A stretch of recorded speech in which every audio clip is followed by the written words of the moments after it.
Hello বন্ধুরা, কেমন আছো? আশা করি তোমরা সবাই ভালো আছো। আর আমার তো জানোই ডবল টাইফয়েড হয়েছে।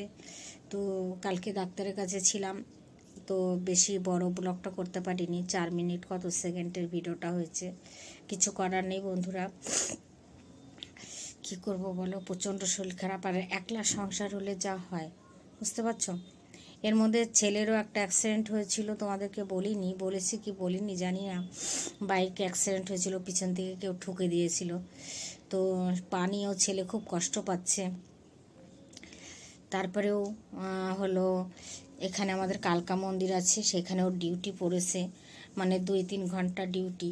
এখানে সবাই মানে সেবা সেবা হিসাবে ডিউটি করে। তো দিল্লির জানি না তোমরা কে কে নাম শুনেছো, দিল্লি কালকা মন্দির। যদি দেখতে চাও তাহলে তোমরা গুগলে সার্চ মারবে, পেয়ে যাবে দিল্লির কালকা মন্দিরটা কেমন। ঠিক আছে, ওখানে প্রচুর লোক হয়, প্রচুর। আর এখন তো প্রচুর লোক, প্রচুর লাখো লাখে লোক, মানে রাত 2টো থেকে শুরু হয়ে যায়। তো আমার ছেলে রাত ভোর 4টের সময় বেরোয়, ও আর একটা বন্ধু, মানে কলেজেরই বন্ধু। ঠিক আছে, তো এরা সেবা করছে, তারপরে এসে আবার ওকে কলেজে যেতে হয়। এবার ও পাটা নিয়ে খুব কষ্ট পাচ্ছে, অনেক জায়গায় ছিলে গেছে। টিটিনাস তো দেওয়া হয়েছে, তারপরেও দেখেছি পাটা অনেক ফুলে গেছে। ওর জন্য ওকে আবার কি করতে হলো, ওষুধ নিয়ে এসে দিতে হলো। যে ওষুধটা ডাক্তারকে দেখিয়ে ওষুধ নিয়ে এসে খাওয়াটাই ভালো। তা আমি তো ভাবছিলাম সুই লাগিয়ে নিলে ভালো হবে, কিন্তু ও তো কথা শুনছে না। সুইকে খুব ভয় পায় ও। তো হাজব্যান্ড চলে গেছে অফিস, আর ছেলে গেছে কলেজে। আমি এখন একা, আর একা না বোকা, তাই তোমাদের সঙ্গে একটু কথা বলছি। আর এইদিকে তোমার দাদা ভাই তোমাদেরকে দেখাচ্ছি। আর আজকে কি রান্না হয়েছে, রান্নাটা তোমাদের সঙ্গে শেয়ার এই কারণে করিনি, আমি ডাল সিদ্ধ আলু সিদ্ধ ভাত করেছি, ওর জন্য শেয়ার করিনি। আর এই যে তোমার দাদা ভাই পুজো টুজো, একে তো বৃহস্পতিবার, ওর জন্য ও চান করে আগে তাড়াতাড়ি করে পুজোটা করে তারপরেই অফিসে বেরিয়েছে, বুঝেছো। তো আজকে মা গো কী খেতে দিয়েছে তোমাকে? কি খেতে দিয়েছে তোমার ভক্ত? আচ্ছা, বুন্দি আজকে দিয়েছে, বুন্দির প্রসাদ, বুঝেছো। আর এই যে সোফার উপরে কলাটা রাখা আছে, বুঝতে পারছো। তো এইদিকে চলে যাই, দেখাচ্ছি আমার মোমো কি করছে। আমার মোমোর প্রচণ্ড লাগছে গরম, কিন্তু আমার লাগছে ঠান্ডা। তো আমার মোমো দেখো উত্তর নেবে। কি করছো পাপা? একটু ঘুমাও, তুমিও ঘুমাও, আর ওদেরকেও ঘুমাতে দাও। পাপা চার্জারটাও ঠিক করে রাখেনি, একটু ঘুমাও, তুমিও ঘুমাও, ওদেরকেও ঘুমাতে দাও। ওরা তো সারাদিন তোমার দুধ খাবে, আর আধা ঘন্টা পর পর ওকে দিতে হচ্ছে খেতে। ডিম সিদ্ধ করে রেখেছি। আমাদের এখানে নবরাত্রি চলছে, তো মাছের বাজার বন্ধ হয়ে গেছে। তো কবে খুলবে? 9 তারিখে তো নবরাত্রি শেষ, দেখো। তারপরে মনে হয় মাছের বাজারটা খুলবে, তার আগে খুলবে না, তাই না পাপা? তো মোমো আমার খাচ্ছে কি, ডিম আর ডিম সেদ্ধ আর দুধ, এই খাচ্ছে। আর বাচ্চা দুধ খায় তো, জানোই তো, বাচ্চা দুধ খেলে কী অবস্থা। বাচ্চা দুধ খেলে আধা ঘন্টা পর পর ওর খিদে পায়। এবার ওকে তো খেতে দিতেই হবে, কিচ্ছু করার নেই, কিচ্ছু করার নেই। তো আমি ভাবছি হলো একটু ঝাড়ু তো দিয়ে দিয়েছি কোনো রকম, ভাবছি ঘরটা কদিন পোছা লাগানো হয়নি। তো তোমার দাদা তো ঝাড়ু মেরে দিয়েছে, ওই অবস্থায় পুজো করে গেছে। আজকের দিন তো ঘর ঝাড়ু পোছা করা অবশ্যই দরকার, কিন্তু পেরে ওঠেনি। তো এখন দেখি যদি শরীরটা ভালো থাকে তাহলে একটু পোছা লাগাবো, পোছা লাগিয়ে তারপরে ভাবছি একটু স্নান করব। কিন্তু স্নান করলেই জ্বর আসছে, আর হাত পা এত পেন হচ্ছে না, কি বলবো বন্ধুরা, প্রচণ্ড হারে পেন হচ্ছে, প্রচণ্ড হারে ব্যথা, বডি মনে হচ্ছে কেউ মেরে আমাকে ছাতু করে দিয়েছে, এরকম অবস্থা। কালকে তো ডাক্তারখানায় গিয়ে মাথা টাথা ঘুরে পড়ে গেছিলাম, ঠিক আছে। তারপরে ভাসুর শুনেছে, ওকে ফোন করেছিল 9টার সময় রাত্রির।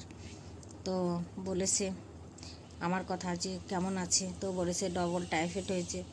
তো ভাসুর আবার ওখান থেকে ওষুধের নাম লিখে পাঠিয়ে দিয়েছে, হোমিওপ্যাথিক। তো দেখাচ্ছি ওষুধ দুটো তোমাদেরকে। বাবা, এই যে ওষুধ দুটো, এই যে এই যে এই যে ওষুধ দুটো। এইটা 3বার খেতে বলেছে, আর এই ছোটোটা, এই বড়টা হলো 3বার, আর এইটা হলো 2বার। ঠিক আছে, এটা একটু বড়টা হলো কুসুম জলে, মানে কুসুম কুসুম গরম জলে খেতে হবে। তো এই দুটো ওষুধ খেতে হচ্ছে। আর এই যে ছেলে জল, মানে মাথাটা অতিরিক্ত ঘুরছে, তো এই জলটা করে দিয়ে গেছে, বলে মা এই জলটা খাও। বসে বসে কি করবে, মানে যে এমনি জল খাবে সেই জলটা না খেয়ে এই জলটা খাও। তো আমি এই জলটাই খাচ্ছি। এই যে ছেলে এইটুকু আর খালি হয়েছে, এটা পুরো দিনে শেষ করতে হবে আমাকে। এইসব জল না খাওয়া যায় না বেশি, এই হলো সমস্যা, বুঝেছো? তো পাংখা চলছে, আমার লাগছে ঠান্ডা, কিন্তু আমার মোমোর লাগছে গরম। কি যে করি। তো চলো ভিডিওটা তোমরা দেখতে থাকো, ঠিক আছে? কি করছি, ঠিক আছে? যেটুকু পারবো তোমাদের সঙ্গে শেয়ার করব, ঠিক আছে বন্ধুরা? এই যে বন্ধুরা, এই কটা টুকটুক করে ধুলাম, বুঝেছো? এই কটা ধুলাম, ধুয়ে নেড়ে দিয়ে আসি আগে, তারপরে ছেলের ঘরটা গুছাবো, ঠিক আছে? দেখো ছেলের ঘরটা কী অবস্থা, কেননা ও পারছে না। ওর কম্পিউটার টেবিলের অবস্থাটা দেখো। ও কিন্তু এরকম রাখে না। আমার ছেলে কিন্তু এমনি অনেক সমাজদার। হয়তো তোমরা বলবে যে নিজের ছেলে বলে তারিফ করছো, না, ও তারিফেরই কাজ করে। আমার ফ্যামিলিতে সবাই জানি যে ও কীরকম কাজ করে। আর এই যে হরলিক্স গুলেছিল এটাতে কালকে, সেই হরলিক্স গুলে আমি বললাম খাস না, ফেলে দিস। কী করেছে আমি ঠিক বলতে পারবো না। আর ওর বেডশিটটা এই কারণেই চেঞ্জ করতে পারছি না, কেননা ও হলদি টলদি লাগাচ্ছে, তার জন্য, বুঝেছো? তো চলো বেডটা ঠিক করে নিই আগে। হ্যাঁ,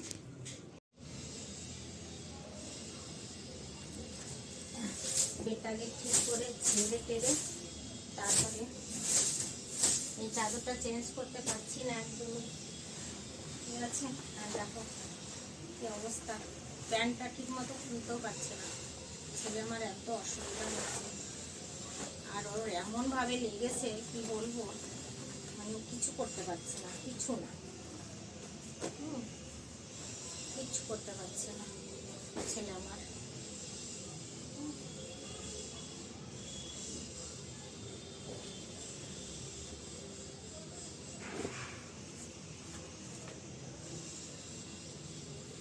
পেপার চলছে, ব্যাগ তো লাগবে না ওর, ওর জন্য একটু ভাঁজ করে নিই। ওকে যত সিধা করে ভাঁজ করে দেবো, উল্টো করে নেবে চাদরটাকে, ঠিক আছে? তো চলো চাদরটাকে ভাঁজ করে নিই। হ্যাঁ, ভাঁজ করে নিয়ে তারপরে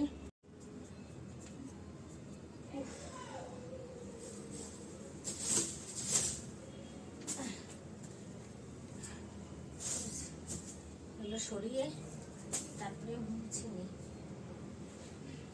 চেঞ্জ করতে দিচ্ছে না, বলে না আবার নোংরা হবে, তুমি আবার চেঞ্জ করবে, তোমার শরীর ভালো না, বুঝেছ? তার জন্য আমাকে চেঞ্জ করতে দিচ্ছে না ছেলে।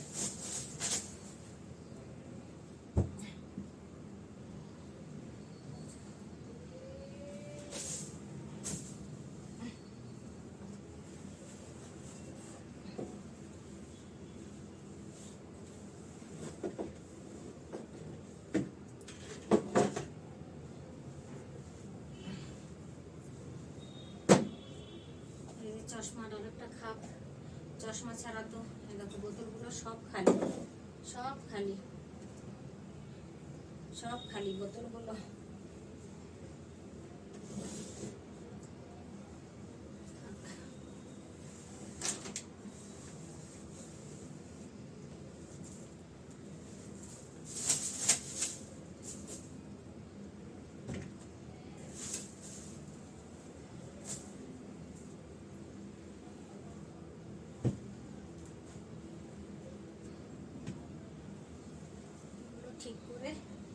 তারপরে কম্পিউটার টেবিলে হাত দেবো।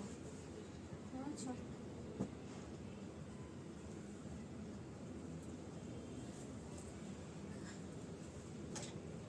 কাজ করে থাকলে না গায়ের মধ্যে কামড়ায়, কিন্তু কি করবো বলো বন্ধুরা, পেরে উঠছি না। আর ঘরের বেটা ছেলে যদি ঘরে যতক্ষণ থাকে দেখবা ততক্ষণ কাজ হয় না, ঠিক আছে? তো কম্পিউটার টেবিলটা এবার সাফ করব। ক্যামেরাটা একটু এদিক লাগিয়ে দিই। এই যে আচ্ছা, এটা রেখে দিই। কথা বলতে পারছি না, দেখছো হাঁপিয়ে যাচ্ছি, কথা বলতে গেলেও হাঁপিয়ে যাচ্ছি, বুঝতে পারছো?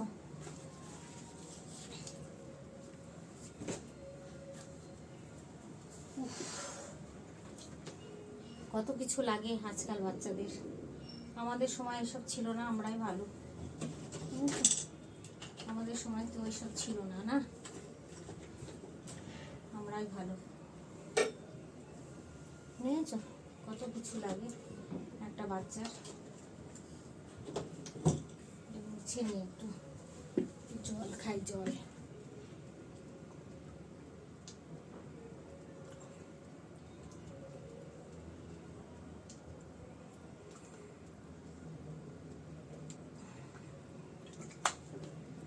অবশ্যই জলটা না খেয়ে আমার ওই জলটা খাওয়া উচিত, আর ওই জলটা না খেতে ইচ্ছা করে না, মনে হয় এই সাদা জলই খাই। বুঝেছ, এটা করতে হবে। চশমাটা রেখে দিই। আমার এই কালো চশমাটা চেঞ্জ করতে দিতে হবে, নাহলে হবে না।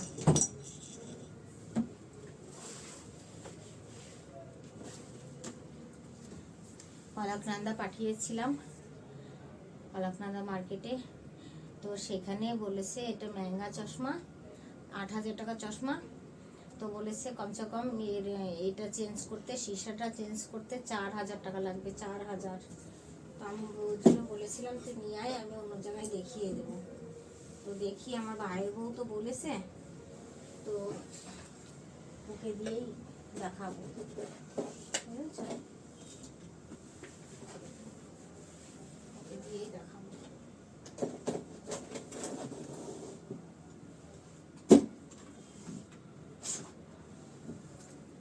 ফোনের স্ট্যান্ডটা দেখেছো আমার ছেলের?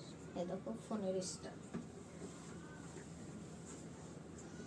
বলি না এখনকার বাচ্চাদের কত কিছু লাগে, অনেক কিছু লাগে বাচ্চাদের ওদের। তো ছেড়ে নিলাম, এইটা এখানে রেখে দিই, বুঝেছো? তো দেখাচ্ছি তোমাদেরকে। ছেলের ঘরটা গুছিয়ে নিয়েছি, বুঝেছো? হ্যাঁ, এবার আমাকে একটু বসতে হবে, আর আমি পারছি না, হাঁপিয়ে যাচ্ছি। ঘরটা মুছতে হবে। তা আমি ভাবছি একটু শুয়ে উঠি আগে, শুয়ে উঠে তারপরে না হয় আস্তে আস্তে ঘরটা মুছতে হবে। আমার ঘর মুছতে গেলে অনেক টাইম লাগে, বসে বসে ছেঁচড়িয়ে তারপরে আমাকে পোছা লাগাতে হবে। তো ওই জন্য একটু শুয়ে নেব, তারপরেই আমি আবার কাজে হাত দেবো ভাবছি। কেননা নালে শরীর আমার আরও দুর্বল হয়ে যাবে, বুঝেছ? এটা ছেলেও বলে গেছে, হাজব্যান্ডও বলে গেছে যে কাজে কিন্তু হাত দিও না, কিন্তু ওরা নেই, এই ফাঁকে ফাঁকে আমি করে নিচ্ছি, বুঝতে পারছো তো?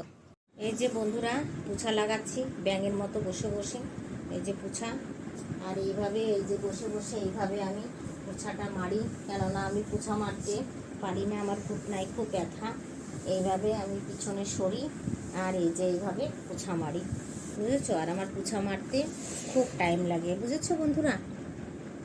অনেক কষ্টে সষ্টে আজকে এই যে ছোলে বলেছিলাম ছোলে রান্না করব, এই যে কাবলির ছোলে রান্না করেছি।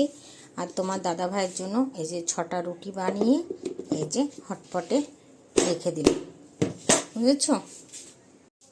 অনেক কষ্ট হয়েছে করতে করতে, সত্যি খুব কষ্ট হচ্ছে, কাজ করতে প্রচণ্ড কষ্ট হচ্ছে, জানি না, বুঝেছো? তো লাইটটা বন্ধ করে দিলাম। মোমো খাচ্ছ? খাও, ডিম আছে একটা, পরে খাওয়ার দেবো, পাপা আসুক তারপরে। হ্যাঁ, তো বন্ধুরা আজকের ব্লগটা আমি এখানেই রাখলাম, কিছু মনে করো না তোমরা, ঠিক আছে? Tata, bye bye.